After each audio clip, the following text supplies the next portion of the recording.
Selamat malam saudara-saudara sekalian dan selamat bertemu kembali di dalam program Belajar Firman-Mu di channel Firman-Mu Pelita. Saudara-saudara, senang sekali kita bisa bertemu lagi pada malam hari ini dan seperti biasa Anda ditemani bersama-sama dengan saya, Nobel Sutresman dan narasumber kita. Pendeta Glenn Sakul. Oke, Pendeta Glenn Sakul. Apa kabar Pendeta? Sehat-sehat. Sudah Nobel? Puji Tuhan. Puji Tuhan. Saudara-saudara, seperti biasa, saya akan sebelum kita memulaikan akan pembahasan kita pada malam hari ini, saya akan pimpin saudara-saudara dalam doa. Mari kita tunduk kepala dan kita akan berdoa. Allah Bapa yang di surga, kami bersyukur kepadamu Tuhan, Engkau memberikan kami kesempatan untuk kami dapat membukakan firman Tuhan. Melalui pelajaran pada malam hari ini, bantulah kami untuk mengerti rencana Tuhan di dalam kehidupan kami. Tuntunlah kami dengan Roh Kudus-Mu, kami yang berada di tempat ini dan juga saudara-saudara pemirsa dimanapun berada.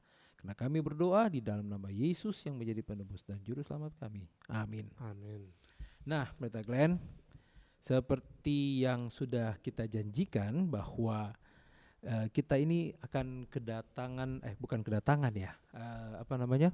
dikirimkan pertanyaan-pertanyaan karena kita sudah menerima pertanyaan-pertanyaan. Nah, dan pada hari ini, khususnya pada hari ini adalah Q&A kita.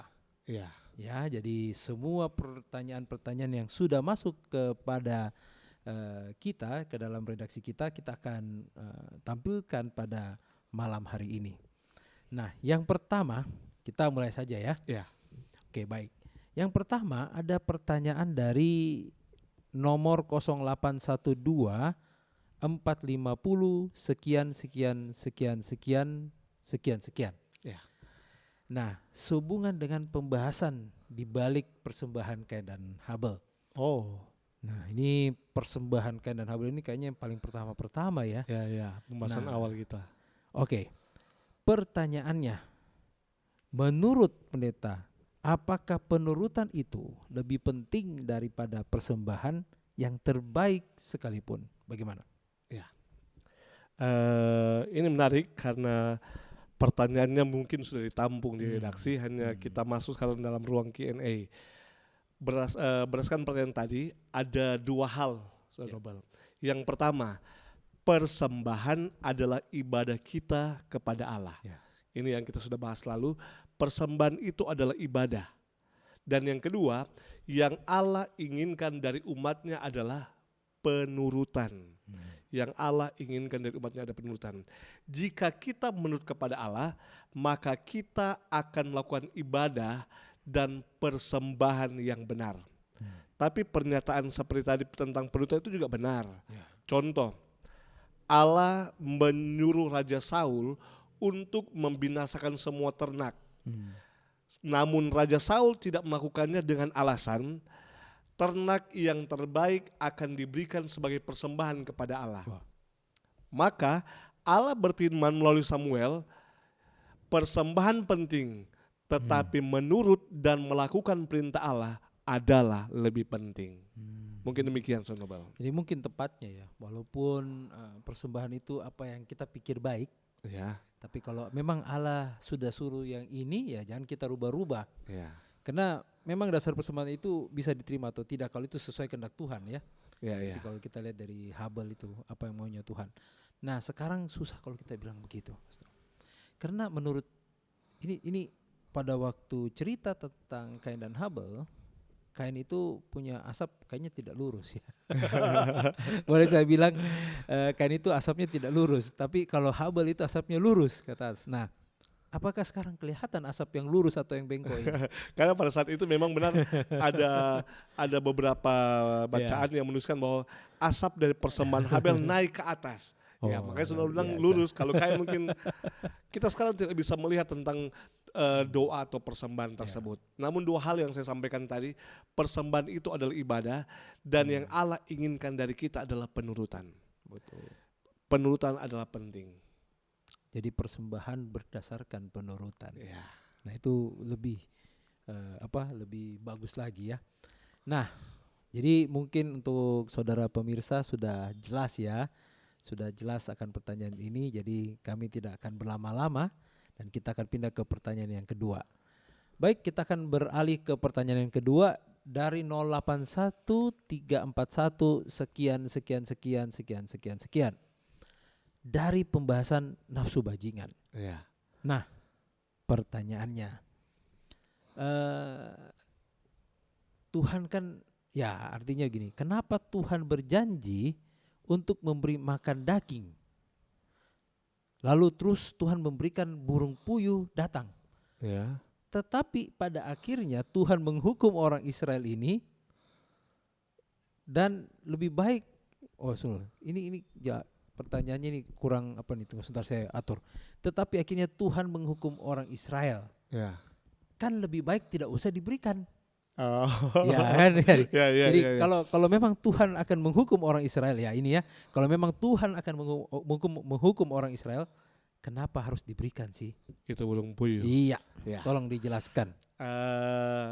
Ini kita perlu berhati-hati, perlu sangat berhati-hati dalam menjawab akan pertanyaan ini. Begini, satu konsep yang penting adalah Allah itu adalah Allah yang Maha Kasih. Ya.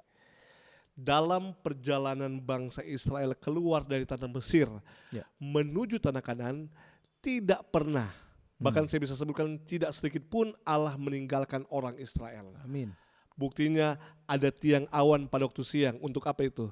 Supaya tidak kepanasan orang Israel berjalan. Ada tiang api pada malam hari. Supaya apa? Tidak kedinginan di malam hari di padang. Ya. Nah, juga berkat Tuhan adalah kasut mereka tidak pernah rusak. Ya, Bayangkan perjalanan panjang tidak pernah rusak kasut mereka. Ulangan. Kaki mereka tidak pernah menjadi bengkak. Setiap harinya ada mana dan sebagainya. Yes. Hal ini menunjukkan tidak sedetik pun Tuhan meninggalkan orang Israel. Namun keinginan, perhatikan, keinginan manusia lah untuk sesuatu yang lebih, ini yang bahaya. Dalam perjalanan tersebut Allah ingin mengikis akan cara hidup yang salah dari orang Israel selama mereka berada di perbudakan. Jadi dalam perjalanan itu juga Allah ingin memberikan pendidikan dalam mengikis cara hidup mereka yang salah. Permintaan dan pengeluhan orang Israel tentang rindu makan daging sebenarnya menyedihkan hati Tuhan. Ya, betul. Kita sudah belajar lalu. Kenapa? Betul. Karena Tuhan sudah siapkan makanan, mereka mau yang lain. Ini sudah siapkan makanan malaikat mana? Ya. Tuhan tahu yang terbaik, Ya. namun Tuhan tidak memaksakan kehendaknya. Betul. Kenapa? Allah, Tuhan menghormati satu kuasa memilih yang ada pada manusia. Dan Allah menghormati keputusan dan kehendak manusia tersebut. Maka ketika mereka mengeluh minta makan daging, walaupun Allah tahu makan daging itu tidak baik untuk mereka, mau mengikis cara hidup mereka juga. Mungkin karena Allah tahu apa yang akan terjadi ketika diberikan daging. Namun Allah menghormati dan kasih. Maka Allah memberikan makan daging. Namun yang salah bukan kenapa Tuhan tahu, Tuhan kasih dan hukum. Yang salah bukan itu. Yang salah adalah sikap orang Israel. Atau kita punya pelajaran lalu, para bajingan itu ketika menerima daging yang Tuhan berikan. Jadi bukan kenapa Tuhan memberikan daging dan pada akhirnya akan menghukum mereka, tetapi bagaimana sikap orang Israel ketika pada akhirnya mereka menerima sesuatu yang Tuhan janjikan. Atau kalau sekarang kita bisa sebut kata lainnya adalah berkat. Kalau saja mereka dapat mengontrol nafsu mereka, makanya pelajaran kita lalu judulnya apa? Nafsu bajingan. Ya. Kalau saja mereka dapat mengontrol nafsu mereka, maka burung puyuh akan menjadi berkat yang indah untuk orang Israel.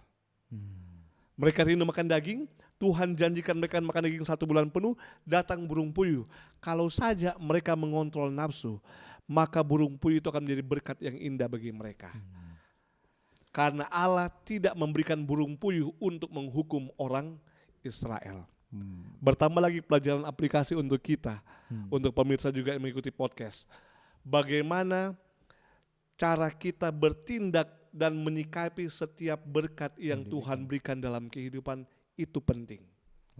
Ketika saya terima berkat, bagaimana saya menyikapinya dan bagaimana saya menggunakan berkat tersebut. Apakah kita akan kehilangan pengendalian diri, mengikuti nafsu kita sehingga salah menggunakan berkat Tuhan atau tidak. Jadi bukan Tuhan memberikan burung puyuh untuk menghukum orang Israel, tetapi pengendalian diri dan nafsu tersebut yang membuat orang Israel menerima penghukuman. Jadi ada satu yang dikatakan bahwa beberapa lah quotes di internet yang saya lihat, dia katakan bahwa manusia itu lebih mencintai berkatnya daripada yang memberi berkat. Ya. Lebih mencari berkatnya daripada yang sumber berkat, Ya, pemberi jadi berkat tersebut. memang ini mengajar kita untuk bagaimana mengendalikan berkat-berkat yang Tuhan berikan. Ya. Oke, saya kira jelas ya saudara-saudara yang sudah bertanya akan pertanyaan ini. Nah, kita akan lanjut ke pertanyaan yang berikut. Oke, Mungkin yang oke. yang masuk sebelum yang tercatat di nomor telepon yang masuk tentang di live chat kita yang lalu tentang bersirip, yang mana itu Saudara Nobel baca, yang bersirik dan bersisip. Oh iya, Bersirip ini dan bersisik. ada yang bersirip dan bersisik. Oh iya, ada satu pertanyaan yang live chat. Jadi kalau kita bisa kembali ke Pembahasan yang lalu ya. Nah, ini masih menyangkut tentang makanan. Ada satu live chat sini masuk. Oke, bagaimana dengan binatang dari ibu, ya kita tidak usah sebutkan namanya lah ya. Oke, bagaimana itu dengan ikan yang sisiknya sedikit, siripnya sedikit? Ini bukan sisiknya atau siripnya, pokoknya hampir dibilang tidak kelihatan sisiknya dan tidak kelihatan siripnya. Ada tapi sedikit. Ya. Yang pastinya kita sudah baca lalu dalam Imamat pasal 11 ayat 9. Ya. Apa yang disebutkan? Syarat binatang yang bisa dimakan dalam air adalah apa? Bersirip dan bersisik. Syaratnya itu. Di Alkitab tidak bilang, oh harus siripnya banyak atau sisiknya banyak. Tidak demikian. Syaratnya itu bersirip dan bersisik. Nah, ada satu cerita yang pernah saya dengar ketika Amerika ini mempunyai angkatan laut yang hebat, dan mereka mengadakan satu riset, dan hasil daripada riset itu mereka mengeluarkan buku panduan. Ini riset tentang makanan apa yang bisa dimakan ketika mereka satu kali terdampar lah atau di satu lautan, mungkin di pulau atau apa ya. Atau juga yang punya yang jatuh pesawat. Ada satu buku panduan yang mereka keluarkan. Makanan yang boleh dimakan dan makanan yang tidak boleh dimakan. Nah, ada satu juga ditulis di situ di dalam satu quotes-nya dibilang, jika buku manual ini hilang, jadi sudah melakukan riset yang begitu hebat dan akhirnya mereka sudah keluar dengan daftar-daftar binatang yang binatang air yang bisa dimakan, gitu ya. Nah, di akhir daripada buku itu dituliskan ada jika buku manual ini hilang, tidak perlu cari lagi. Kalau misalnya saudara tidak sudah makan, ya kalau pada waktu pesawat jatuh atau kapal terdampar kan tidak bisa lagi, tidak perlu cari lagi buku manual ini, hanya diperhatikan saja ikan, semua yang ada sirip dan ada sisik silahkan dimakan. Yang lain seperti kerang-kerangan atau kepiting itu jangan, karena mereka beracun. Ya, itu riset dari? Itu riset yang sangat-sangat mahal yang dikembangkan oleh tentara Amerika. Terima kasih Saudara Nobel informasinya. Jadi memang bisa dikatakan sejalan atau memang sama dengan apa yang firman Tuhan sampaikan kan. Firman Tuhan sampaikan kan binatang dalam air adalah bersirip dan bersisik. Dan penelitian tadi bahwa yang bisa dimakan adalah binatang yang bersirip. Saya herankan bahwa penelitian itu mengeluarkan begitu banyak biaya untuk cari tahu itu. Untuk cari tahu satu hal yang sebenarnya sudah tertulis di dalam Alkitab. Jadi saudara memiliki satu hasil penelitian yang lebih luar biasa. Jadi mungkin kita bisa menjawab tentang pertanyaan yang tadi, bahwa bukan tercatat berapa banyak sirip dan sisiknya. Tetapi lihat kalau ada sirip atau ada sisik itu bisa dimakan. Itu boleh dimakan. Oke, jadi yang penting ada. Kalau tidak ada, jangan. Oke, kita akan beralih ke pertanyaan selanjutnya. Dari sebentar ya. Oke, dari 0813. Oh, ini sudah ini ya. Dari 08135524 sekian. Pertanyaan ini sehubungan dengan pembahasan kita pada minggu lalu, itu mengenai menu bagi tubuh kita atau makanan bagi tubuh kita. Dan saudara-saudara bisa melihatnya di materi podcast kita yang sebelumnya. Nah, pertanyaannya, hewan atau binatang diizinkan Allah untuk dimakan setelah air bah. Namun tidak semua hewan bisa dimakan. Ada yang bukan makanan karena disebut haram, ada yang bisa dimakan dan disebut halal. Nah, ada satu ayat di dalam 1 Timotius 4 ayat 4 dan 5. Tolong dijelaskan. Ya. Meminta penjelasan tentang 1 Timotius 4 ayat 4 dan 5. Kita mulai dengan begini, saudara. Prinsip mengenai hewan yang adalah kejijikan dan najis di hadapan Allah yang kita sudah belajar pada pertemuan sebelumnya, yang disebut haram karena itu bukan makanan, adalah sesuatu yang jelas dan tegas. Jadi prinsip itu haram, kejijikan, itu bukan makanan, itu jelas dan tegas. Dan prinsip itu tidak pernah berubah. Karena Allah itu tidak pernah berubah. Prinsip itu bisa kita lihat dalam Imamat pasal 11 tentang prinsip yang adalah kejijikan yang tidak bisa dimakan. Apa yang Allah sampaikan di kitab perjanjian lama akan terus berlanjut sampai kitab perjanjian baru, bahkan sampai ia datang kedua kali. Artinya apa prinsipnya? Tidak berubah. Tidak berubah. Namun ada beberapa teks dalam Alkitab yang sepertinya kontroversi dan menjadi pertanyaan. Karena sepertinya bahwa hal yang dilarang di perjanjian lama telah Allah izinkan di perjanjian baru. Contohnya yang diminta jelaskan tadi. Coba kita baca dulu penjelasannya 1 Timotius 4 ayat 4 dan 5. Baik, saudara di rumah, 1 Timotius 4 ayat 4 dan 5 dikatakan di sana, karena semua yang diciptakan Allah itu baik dan suatu pun tidak ada yang haram jika diterima dengan ucapan syukur. Ayat yang kelima, sebab semuanya itu dikuduskan oleh firman Allah dan oleh doa. Nah, bagaimana ini pendeta? Kalau saya baca dari ayat ini, semua yang Tuhan ciptakan itu baik dan suatu pun tidak ada yang haram. Wah, ini susah ini kalau Tuhan menciptakan pohon itu tidak haram. Bahkan kalimat selanjutnya kalau diterima dengan ucapan dengan syukur, doa dan ucapan syukur. apalagi kalau telah didoakan. Nah, begini Saudara Nobel. Kita akan lihat dulu dari ilmu penafsiran Alkitab. Ya. Ada yang disebut dengan ilmu hermeneutics atau ilmu tafsir Alkitab. Ya. Ketika kita menemukan suatu teks atau ayat yang kelihatan bertentangan atau sukar, maka kita perlu melihatnya dari gambaran yang lebih luas. Kita harus lihat dari ayat sebelum dan ayat sesudah dari teks tersebut. Kita perlu lihat dari perikop dari ayat tersebut. Kemudian latar belakang dan tujuan penulisan akan perikop tersebut. Dan gambaran yang lebih luas adalah melihat pekabaran seutuhnya dari Alkitab.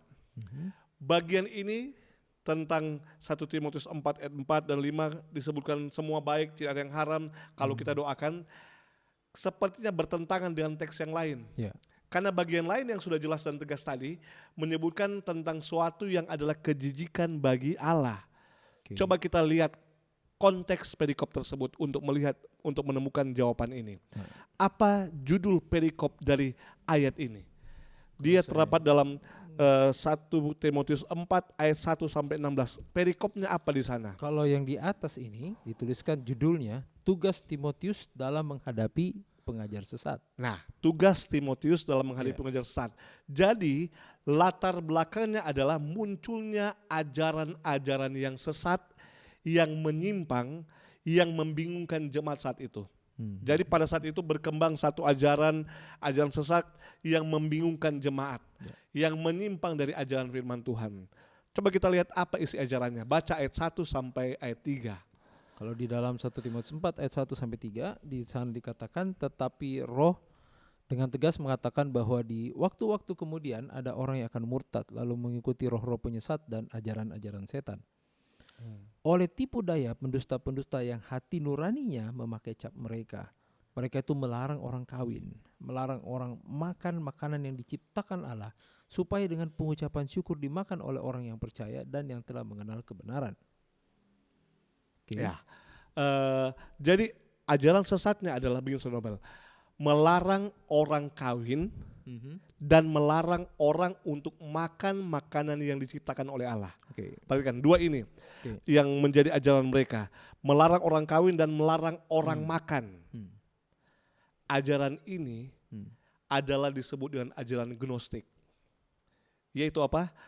Ada satu konsep dari ajaran gnostik, yaitu roh memang penurut, tetapi daging lemah. Maka yang mereka buat adalah mereka mencoba menyakiti dan menyiksa akan tubuh ini yang adalah lemah, agar roh yang penurut itu boleh keluar.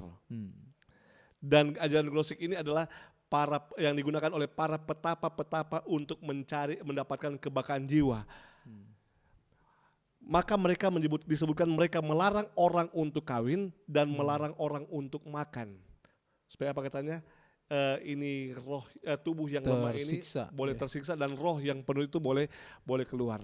Dan ayat 4 dan ayat 5 adalah penjelasan untuk ajaran sesat tersebut. Yaitu karena semua yang diciptakan Allah itu baik dan satu pun tidak ada yang haram. Nah, jika diterima dan ucapan syukur. Kita mulai dulu dari semua yang diciptakan Allah itu baik, ayat 4. Semua yang diciptakan Allah itu baik. Kata-kata ini, Saudara Nobel, kalau kita baca garis secara dalam, kita lihat pada komentator Alkitab, disebutkan di sana bahwa mereka semua kata ini merujuk kepada cerita penciptaan. Ketika Allah menjadikan terang pada hari pertama, Allah melihat bahwa terang itu baik.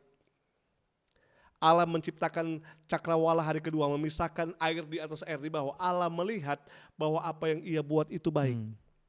Ketika Allah membuat daratan, tempat yang kering disebut daratan, dan tumbuh pohon-pohonan, Allah melihat apa yang Dia buatnya baik. Hari keempat, hari kelima, hari keenam, apa yang Allah buat itu adalah baik. Jadi semua yang diciptakan Allah itu baik, merujuk kepada cerita penciptaan. Termasuk makanan terek yang terbaik untuk tubuh kita ya. Ketika Allah menjadikan manusia yang memberikan menu terbaik untuk tubuh, yaitu biji-bijian dan buah-buahan pelajaran kita tentang nafsu tentang menu bagi tubuh lalu, Allah melihat juga hal itu baik. Allah memberikan biji-bijian buah-buahan untuk manusia dan tumbuhan hijau untuk binatang. Allah melihat bahwa apa yang dibuatnya itu baik. Termasuk ketika Allah merancangkan pernikahan dengan menjadikan perempuan yang diambil dari rusuk laki-laki yaitu Adam. Dan Allah melihat hal itu adalah baik. Jadi segala sesuatu yang Allah buat, Allah rencanakan untuk manusia pada pekan penciptaan itu adalah baik. Itulah yang disebutkan dalam ayat 4. Karena semua yang diciptakan Allah itu baik. Kita lihat ke kalimat selanjutnya. Dan suatu pun tidak ada yang haram. Nah, ini Nobel. Masalahnya ini, kata haram. Ketika kita belajar lalu tentang halal dan haram yang bisa dimakan, haram itu bukan makanan, kita semua orang langsung terpatri atau langsung ada dalam pikiran kata haram itu makanan. Semua bilang haram makanan. Padahal kalau istri orang lain juga haram. Itu bukan makanan. Bukan makanan. Jadi ada konsep bahwa setiap kata haram itu makanan. Itu makanan. Maka ketika ada kalimat dalam ayat dan suatu pun tidak ada yang haram, orang langsung merujuk kepada makanan. Ingat, kalimat ini merujuk kepada pernikahan dan menu bagi tubuh atau makanan yang sudah Allah sebutkan baik tadi.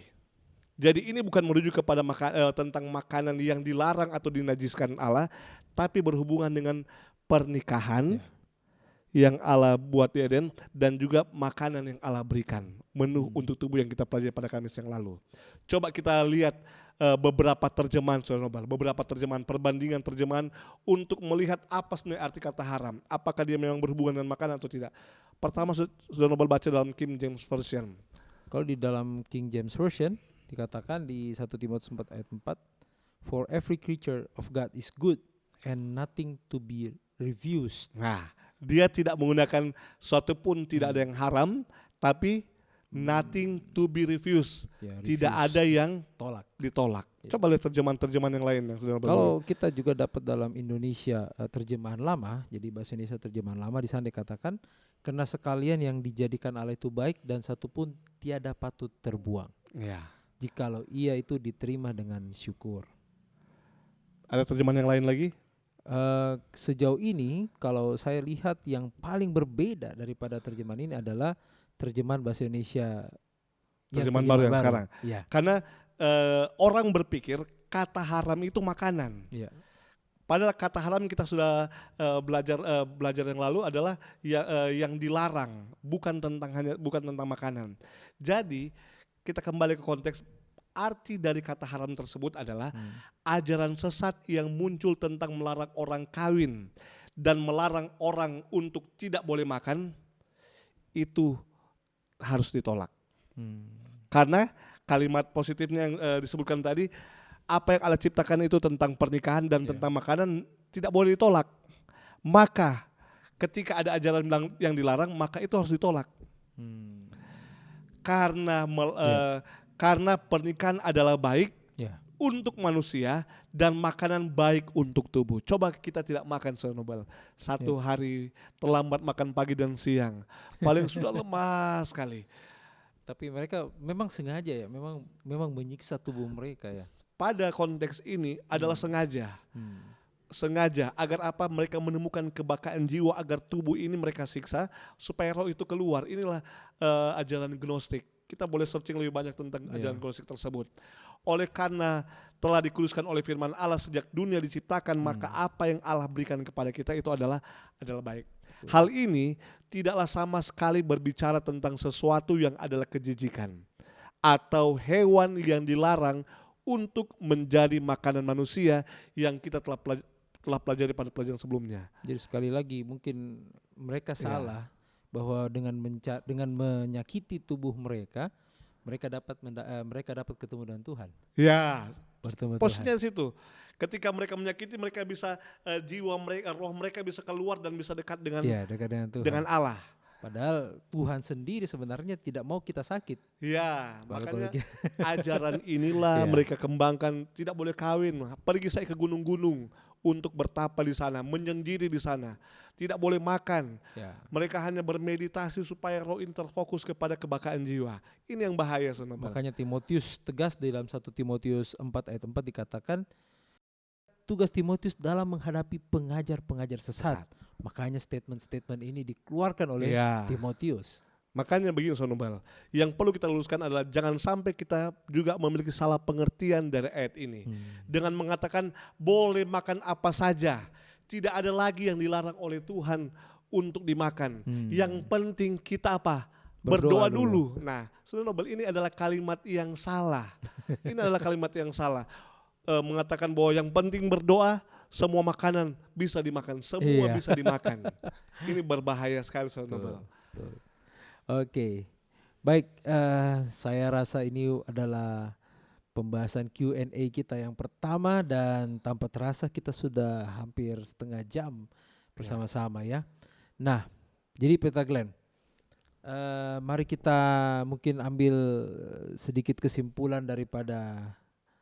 Jadi 1 Timotius 4 ayat 4 ini di sana dikatakan, jadi sebelum kita, ya ini memang tugas kita ya, sebelum kita membaca dan menerima akan ayat-ayat ini, kalau ada ayat yang agak susah gitu ya, mari kita lihat dari semua sudut pandang. Ya mungkin saya ajak saudara-saudara untuk lebih banyak lagi, mungkin buka dari beberapa sudut pandang, apakah dari Alkitab terjemahan bahasa Inggris. Karena kalau saya baca di sini Alkitab terjemahan bahasa Indonesia ini kita ini diambil dari terjemahan bahasa Yunani dan Ibrani. Tapi kalau saya baca di dalam dipaparkan di situ bahwa the 5 most accurate Bible itu salah satu adalah King James Version. Jadi saudara juga bisa membuka King James Version. Ada juga namanya American Standard Version itu ya. Nah ini adalah mereka ini adalah 5 buku, salah satu daripada buku yang terakurat dalam menafsirkan akan Alkitab. Nah, ya begini saudara. Jangan kita gunakan ayat-ayat Alkitab untuk membenarkan sesuatu tindakan yang kita telah buat. Karena yang tadi kan Pendeta bilang ya, karena ayat Alkitab itu tidak pernah berubah. Jadi kalau apa yang sudah diharamkan Tuhan tidak mungkin dihalalkan. Firman Tuhan itu tidak pernah berubah. Ada banyak pertanyaan Sonobel. Ada banyak pertanyaan tentang mimpi kepada Petrus. Ya. Banyak pertanyaan tentang yang penting jangan dimuntahkan. Banyak hal-hal itu bisa mungkin muncul. Kita mungkin bisa jawab di Q&A selanjutnya. Ya. Karena orang juga akan bertanya soal hal-hal demikian. Betul. Tapi pastinya jangan kita gunakan ayat Alkitab untuk membenarkan sesuatu tindakan yang kita sementara lakukan sekarang. Gunakanlah firman Tuhan ini untuk mengubah apa yang salah, apa yang perlu kita perbaiki. Dan bagian juga penutup kesimpulan adalah ketika kita menemukan teks atau konsep ayat dalam Alkitab yang sepertinya bertentangan atau mendua arti. Ya, mendua arti bertentangan atau kita bisa sebut dengan ayat-ayat yang sulit. Seperti bagian tadi yang saya sebutkan. Kita perlu melihat bagian utuh dari pekabaran. Kalau sudah berkatakan tadi, kita perlu lihat perbandingan translation. Kita perlu lihat supaya mendapatkan pengertian yang jelas. Kita perlu lihat ayat sebelum, ayat sesudah, bahkan perikop dan pekabaran utuh. Supaya kita tidak menjadi ragu ataupun salah dalam melihat pengertian yang sebenarnya. Oke, demikianlah saudara-saudara question and answer kita pada minggu ini. Dan saudara-saudara tetap simak akan channel kami dan pembahasan daripada belajar firman-Mu ini, karena kita akan menjawab banyak lagi pertanyaan-pertanyaan menarik lainnya seputar Alkitab. Nah, baik saudara-saudara, sebelum kita mengakhiri akan acara kita, saya minta Pendeta Glenn untuk mendoakan saudara-saudara pemirsa yang ada di rumah. Mari kita berdoa. Ya Tuhan Yesus, Allah kami yang baik, terima kasih untuk kuasa Roh Kudus Tuhan yang boleh menuntun kami belajar firman-Mu pada malam ini. Kiranya kami memperoleh pengertian yang benar mengenai firman Tuhan. Kiranya pada pembahasan malam hari ini, melalui menjawab pertanyaan-pertanyaan yang masuk, dapat membuka pemikiran dan dapat memberikan jawaban untuk mereka yang bertanya dan dapat menjadi berkat untuk juga bagi banyak orang. Kiranya Tuhan menuntun kami untuk senantiasa belajar firman Tuhan yang menuntun akan perjalanan kehidupan kami, karena kami sementara dalam perjalanan menuju Kanaan surgawi. Diberkatilah semua yang menyaksikan akan podcast ini, berkat kekuatan, kesehatan, dan sukacita dapat menjadi bagian mereka semua. Di dalam nama Yesus kami telah berdoa. Amin. Baik saudara-saudara, inilah acara kita. Bagi saudara-saudara, apabila mempunyai pertanyaan atau ada hal-hal yang ingin disampaikan, dapat menghubungi nomor di bawah ini. Dan terima kasih sudah mengikuti acara kita pada malam hari ini. Jika Anda merasa berbahagia dan Anda merasa terberkati dengan acara ini, silahkan klik tombol like, juga subscribe, komen, dan share acara ini untuk menjadi berkat juga bagi teman-teman kita dan kerabat-kerabat kita yang lainnya. Tetaplah semangat, tetaplah bersukacita, dan janganlah lupa untuk mempelajari firman Tuhan. Tuhan Yesus memberkati.